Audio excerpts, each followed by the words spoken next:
بسم اللہ الرحمن الرحیم۔ حضرت ابراہیم علیہ السلام کے کہنے پر حضرت اسماعیل علیہ السلام نے اپنی زوجہ کو طلاق دے دی۔ بسم اللہ الرحمن الرحیم۔ حضرت ابراہیم علیہ السلام نے اپنے بیٹے حضرت اسماعیل علیہ السلام اور ان کی والدہ ماجدہ کو مکہ مکرمہ میں چھوڑ کر چلے گئے۔ اس وقت وہ ایک ایسی وادی تھی جہاں سبزہ کا نام و نشان بھی نہ تھا۔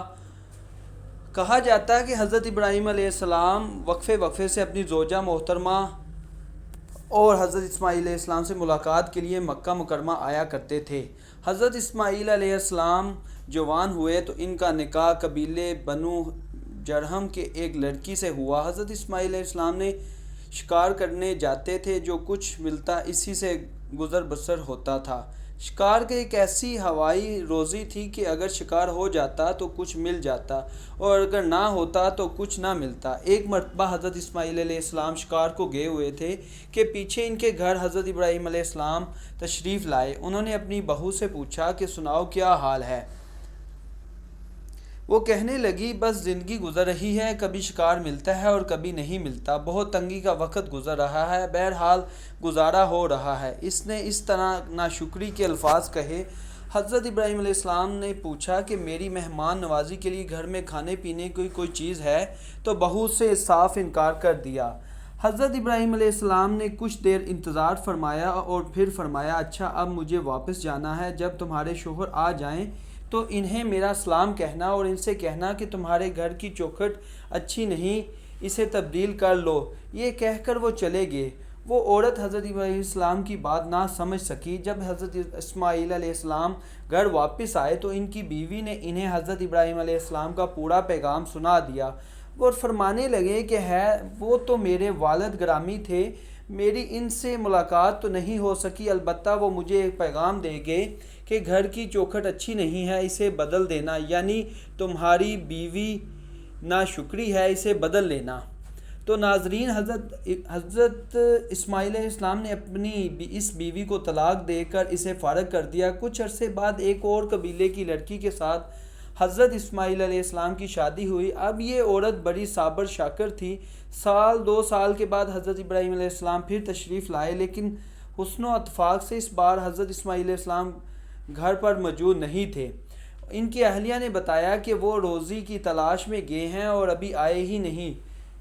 گھر کے مالکن نے آنے والے مہمان کو فروغ دلی اور خندہ پیشانی سے خوش آمدید کہا، پانی گرم کر کے وضو کرایا، سر دھویا اور دودھ گوشت وغیرہ جو کچھ گھر میں موجود تھا خوشی خوشی ان کی خدمت میں پیش کیا اور معذرت بھی چاہی کہ یہاں گندم وغیرہ پیدا نہیں۔ حضرت ابراہیم علیہ السلام نے یہ خاطر خواہ کو واضح دیکھ کر بہت خوش ہوئے۔ آپ نے اپنی بہو سے پوچھا کیا تمہاری گزر و اوقات کیسی ہوتی ہے؟ تو بہو نے جواب دیا کہ اللہ کا بے حد شکر ہے کہ ہم نے راحت اور آرام سے، اللہ نے رزق میں روزی میں فراوانی اور کشادگی مرحمت فرمائی اور ہر لحاظ سے اطمینان ہے۔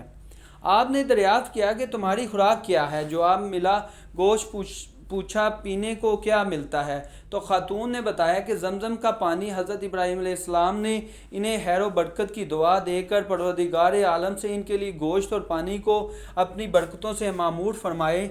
حضور نبی کریم صلی اللہ علیہ وسلم نے ارشاد فرماتے ہیں کہ ان کے پاس کوئی اناج بھی موجود ہوتا تو ابراہیم علیہ السلام انہیں اناج میں برکت کی دعا سے ضرور نوازتے۔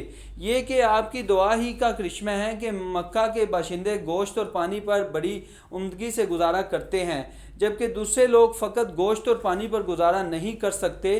حضرت ابراہیم علیہ السلام نے بہو سے کہا کہ جب تمہارے گھر شوہر لوٹے تو انہیں میرا سلام کہنا اور پیغام دینا کہ اپنی چوکھٹ قائم اور آباد رکھے اور اسے تبدیل نہ کریں۔ حضرت ابراہیم علیہ السلام کا یہ کہہ کر روانہ ہو گئے۔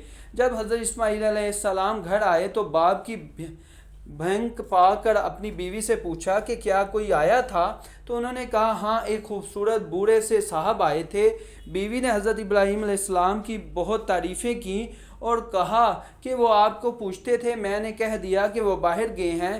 انہوں نے مجھ سے پوچھا تمہاری گزارن کیسے گزرتی ہے؟ ان سے کہا کہ بہت اچھی طرح۔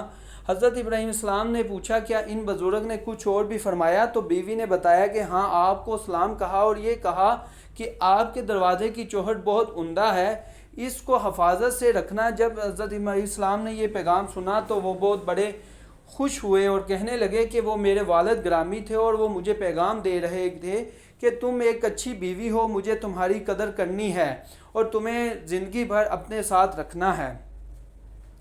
ایک اور روایت کے مطابق حضرت اسماعیل علیہ السلام جب گھر کو لوٹے تو گھر میں موجود ایک نفیس مہک سی نہیں احساس ہوا کہ ان کے والد گرامی گھر تشریف لائے تھے، اور ان کی بیوی نے تفصیل سے واقعہ سنایا۔ ناظرین، یہ حضرت اسماعیل علیہ السلام کی وہ بیوی تھی جو حضرت اسماعیل علیہ السلام سے حاملہ ہوئیں۔ ان کی نسل اسی عورت سے آگے چلی۔ یہ واقعہ کئی کتابوں میں لکھا ہے، مگر سوال یہ ہے کہ اس کے پیچھے کیا حکمت عملی تھی؟ چنانکہ اللہ رب العزت کو طلاق سخت ناپسند ہے، پھر بھی اللہ کے پیغمبر حضرت ابراہیم علیہ السلام نے اپنے بیٹے حضرت اسماعیل کو اپنی چوکھٹ تبدیل کرنے کے یعنی اپنی بیوی کو طلاق دینے کا حکم کیوں دیا؟ حضرت ابراہیم علیہ السلام نے جب اپنے صاحبزادے حضرت اسماعیل علیہ السلام کو گھر کی چوکھٹ کی تبدیلی کا حکم دیا تھا، اس کی وجہ بیان کی گئی ہے کہ حضرت اسماعیل علیہ السلام کی بیوی کی باتوں سے ان کا ناشکرانہ ہونا اور دنیا و عیش اور عشرت کی طلبگار ہونا اور خاوند کے ساتھ بافانہ ہونا تھا، اس لیے کہ نیک بیوی اپنے خاوند کی عزت سفید پوشی کا بھرم رکھتی ہے، ہر کسی کے سامنے اپنی تنگی کا دعویٰ نہیں کرتی، جو کہ بری بیوی کی خصلت ہے، جو کہ نبی کے گھرانے کی شان نہ تھا۔ اس کی وجہ سے انہوں نے اپنے صاحبزادے کو طلاق دینے کا حکم فرمایا اور یہ کہا کہ یہ سوال کہ طلاق اللہ کو ناپسند ہے، اس کے باوجود ایسا حکم کیوں دیا؟ تو اس کا جواب یہ ہے کہ ناپسند ہونے کے باوجود اللہ نے اسے حرام قرار نہیں دیا، بلکہ کسی مصلحت کے سبب دینے کی اجازت بھی دے رکھی ہے۔